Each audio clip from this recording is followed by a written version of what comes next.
Special Counsel Jack Smith plans to present evidence that shows former President Donald Trump used the support of Capitol rioters as part of an attempt to block the transfer of presidential power. In a new court filing, prosecutors highlight previous election denialism, the promise of January 6th pardons, music collaborations with jailed rioters, and more. CBS News Chief Washington Correspondent Major Garrett joins us now. Major, what did we learn today? So this is a prosecution document. It is, if you will, a roadmap of what those prosecutors in March of next year, when this trial is supposed to begin, will allege against the former president. We don't know if it's all going to show up in trial, but it is a roadmap. And it's important that it begins not in 2016, not in 2015, it goes back to 2012, when prosecutors go back and find quotes from then political gadfly Donald Trump saying that votes were switched in the 2012 election from Romney to Obama. False then. Allegations of vote flipping false in 2020. They also go back to the debate, which I covered in 2016, in which then Republican nominee Donald Trump said he wasn't sure. Okay, I need everyone to stop what you're doing right now, because what I'm about to tell you is absolutely massive. This might be the biggest legal bombshell we've seen since Trump took office for his second term. And that's really saying something given everything we've been through with this guy over the years. Special Counsel Jack Smith just dropped a report that is so damaging, so incriminating, so absolutely devastating to Donald Trump that Trump himself erupted in rage the moment he heard about it.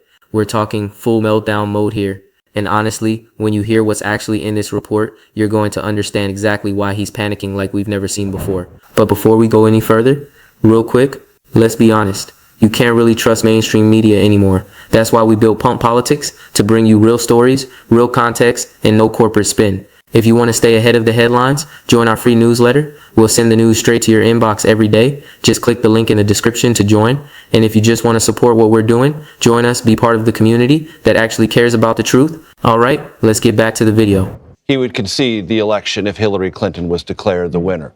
These things will be part of what the prosecution will allege is a systemic pattern of wanting to A, sow doubts about elections, B, act conspiratorially, use instruments of power or persuasion to block an election result you disagree with, all of which prosecutors allege culminated in the events leading up to and on January 6, 2021. So they're building their case that January 6th was simply the bubbling over, but this is something that built up for years. They might say the inevitable result of all of this rhetoric and actions. And importantly, from a legal perspective, what the former president's attorneys suggest is, or assert, he's asking questions. He's trying to get to the bottom of things that many voters are concerned about. The prosecutors will allege, no, you were not asking questions. You were not trying to ferret out the truth.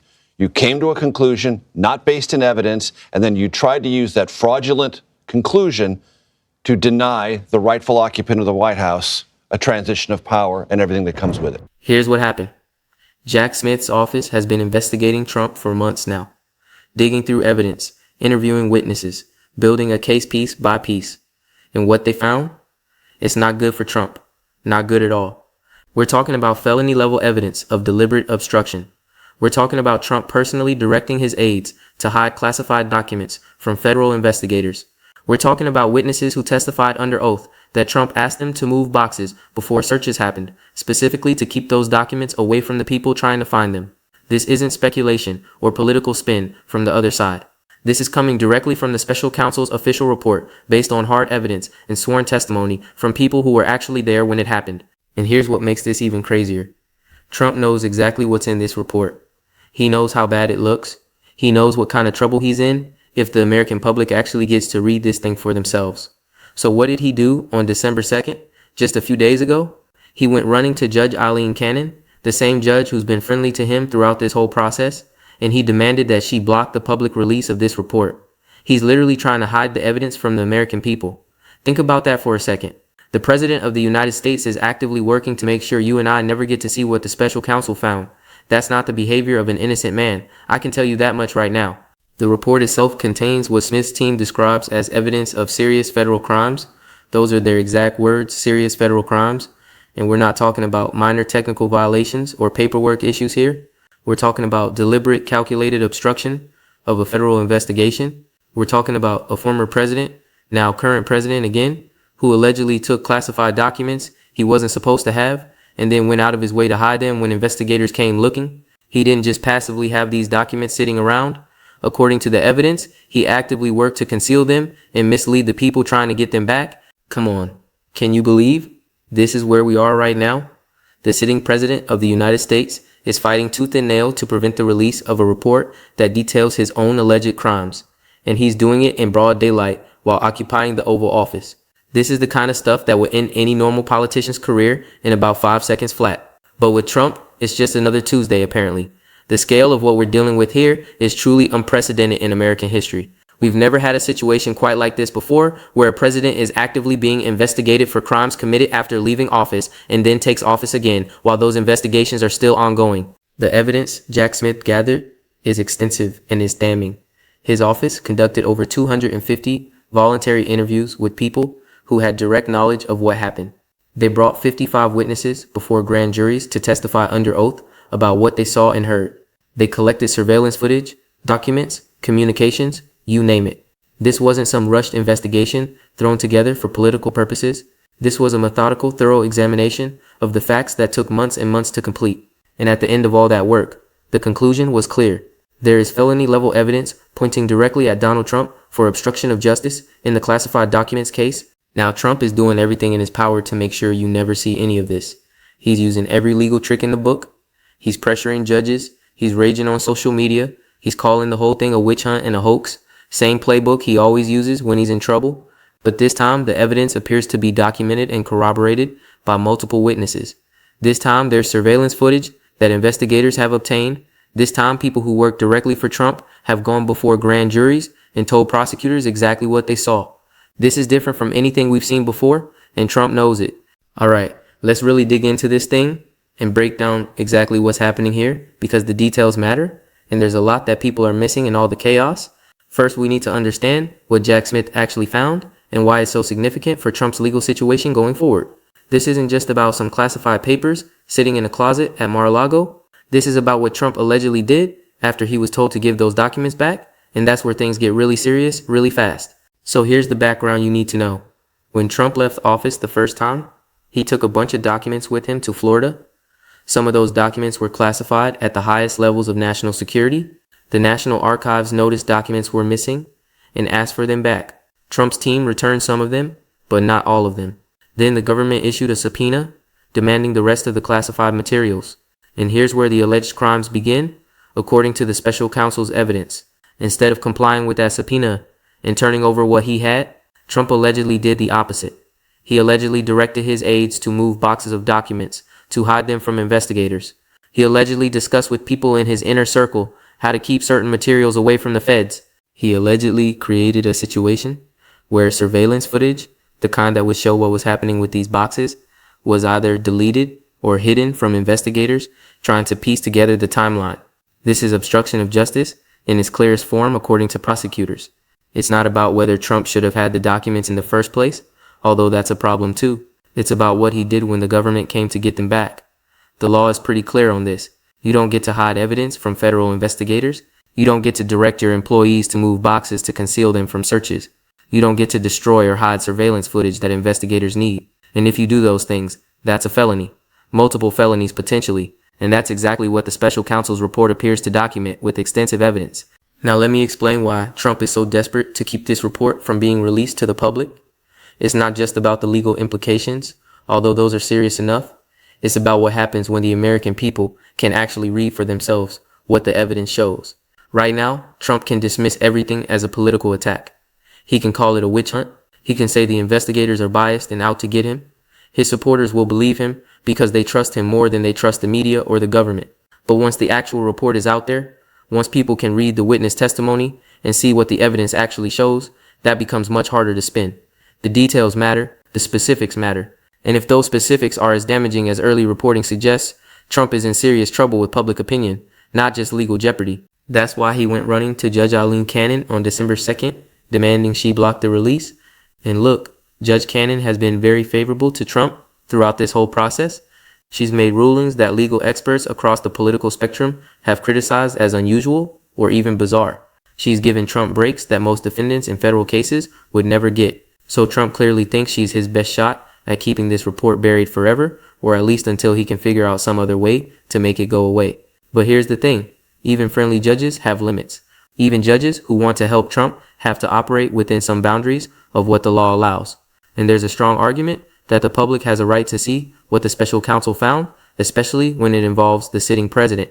The evidence gathering process here was exhaustive, and that's what makes this so hard for Trump to dismiss. Jack Smith's team didn't just talk to a few disgruntled former employees looking to make trouble. They conducted over 250 voluntary interviews with people who had relevant information. These are people who chose to cooperate, who came forward because they felt they had a duty to tell the truth about what they witnessed. Then there were the grand jury testimonies, 55 witnesses who were compelled to testify under oath about what they knew. When you testify before a grand jury, you can't lie. Lying to a grand jury is perjury, which is itself a serious felony. So these 55 people, knowing the consequences of not telling the truth, went before a grand jury and told prosecutors what they saw Trump and his aides doing with those classified documents. And the witnesses painted a damning picture according to the reporting we've seen so far. They described Trump asking aides to physically move boxes before searches were conducted. They described conversations where Trump discussed keeping certain documents away from investigators. They described a pattern of behavior that looks exactly like someone trying to hide evidence and obstruct an investigation. This isn't he said, she said stuff. This is multiple witnesses, people who were actually in the room, providing consistent accounts of what happened. And it's backed up by physical evidence, like the surveillance footage that investigators obtained, footage that apparently shows boxes being moved around at suspicious times. Now, I want to be fair here and provide some important context. Trump has denied all of these allegations. He's called the investigation a politically motivated attack designed to prevent him from serving as president.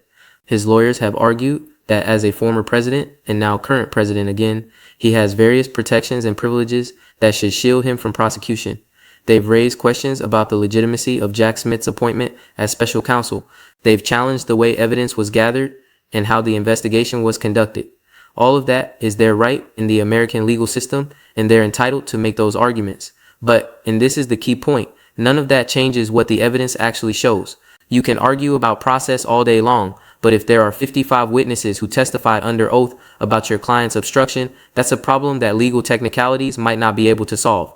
The connection to broader controversies around Trump is also important to understand here. This classified documents case doesn't exist in isolation. It's part of a pattern that Trump's critics point to, a pattern of treating rules and laws as things that apply to other people, but not to him. You've got the January 6th investigation looking at his role in trying to overturn the 2020 election. You've got various state-level investigations and prosecutions. You've got civil cases and business fraud cases.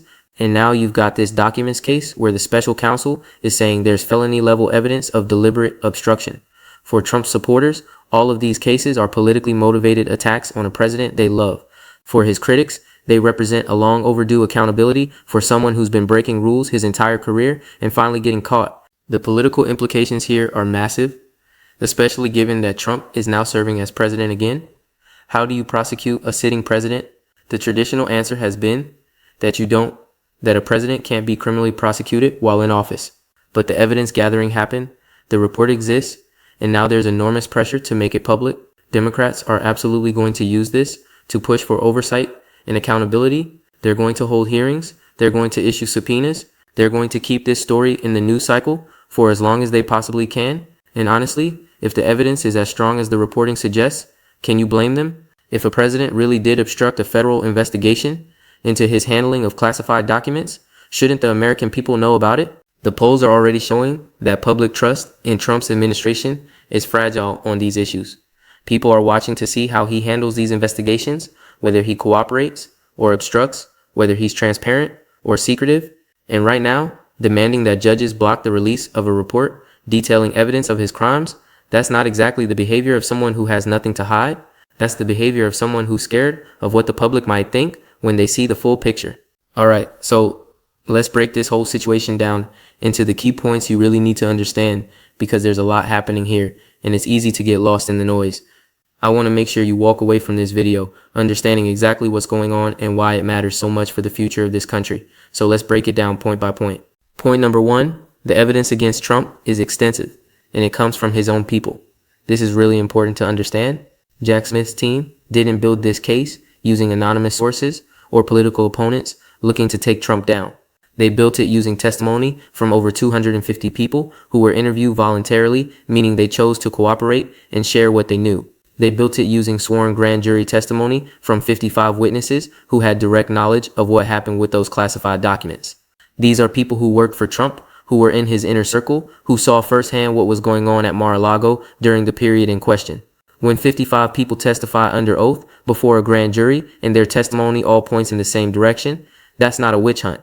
That's a mountain of evidence that any prosecutor would love to have in their case. Trump can call this politically motivated all he wants, but he can't change the fact that dozens of his own associates have told investigators under oath that he obstructed this investigation. Point number 2.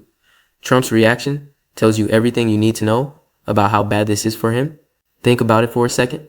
If you were innocent, if you had nothing to hide, would you be fighting this hard to prevent a report from being released? Would you be erupting in rage and running to friendly judges, begging them to keep the evidence secret? Of course not.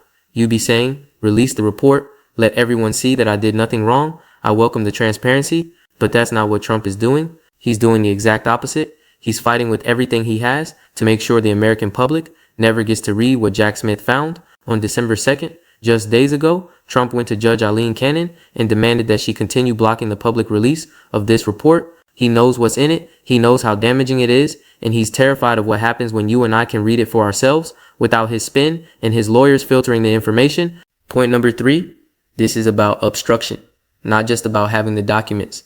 This distinction is crucial, and a lot of people miss it when they talk about this case. Yes, there's a question about whether Trump should have had classified documents at Mar-a-Lago in the first place. That's a legitimate issue, but the really serious criminal allegations here are about what happened next, what Trump did when investigators came to get those documents back.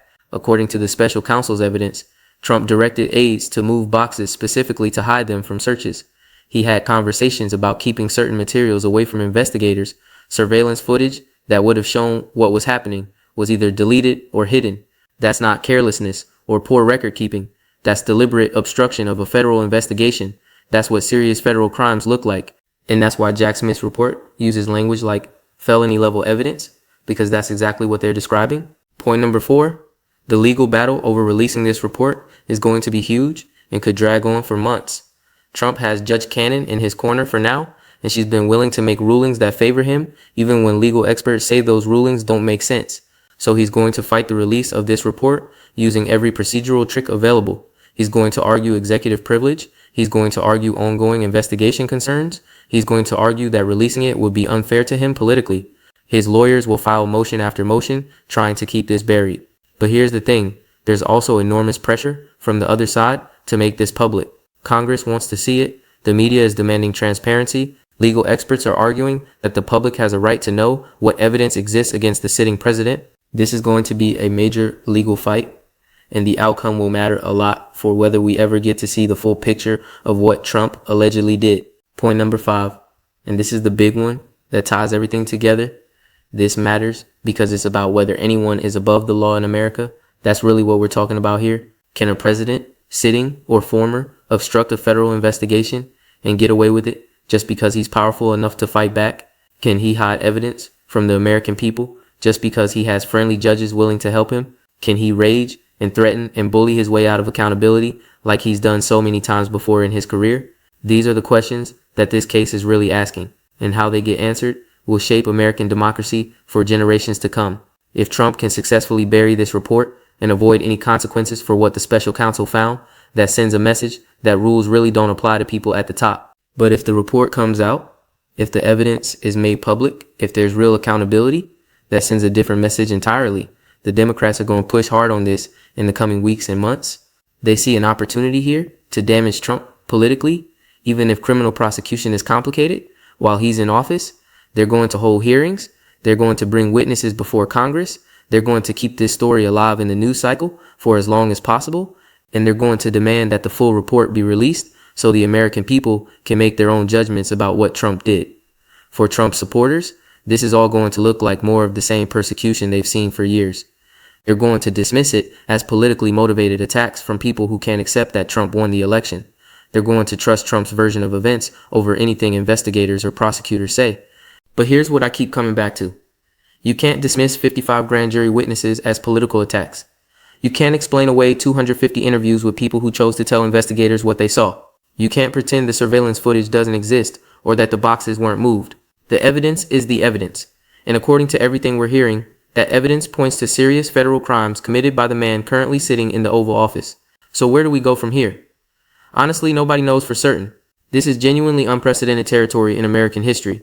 We've never had a sitting president facing this kind of evidence for this kind of alleged crime while actively working to suppress the evidence from public view. The legal fights are going to be intense. The political fights are going to be even more intense. And the outcome is going to matter enormously for what kind of country we are and what kind of accountability we expect from our leaders. What I can tell you is this. The next few months are going to be absolutely critical. The fight over releasing Jack Smith's report is going to be one of the biggest legal and political battles we've seen in years. Trump is going to throw everything he has at keeping this buried. His opponents are going to throw everything they have at getting it released.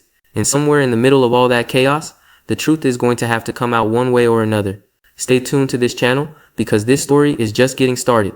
The evidence is out there, the witnesses have testified, the report exists, and now we get to watch the fight over whether the American people will ever get to see it. This is going to be absolutely wild, and you're going to want to be here for every twist and turn. Trust me on that one.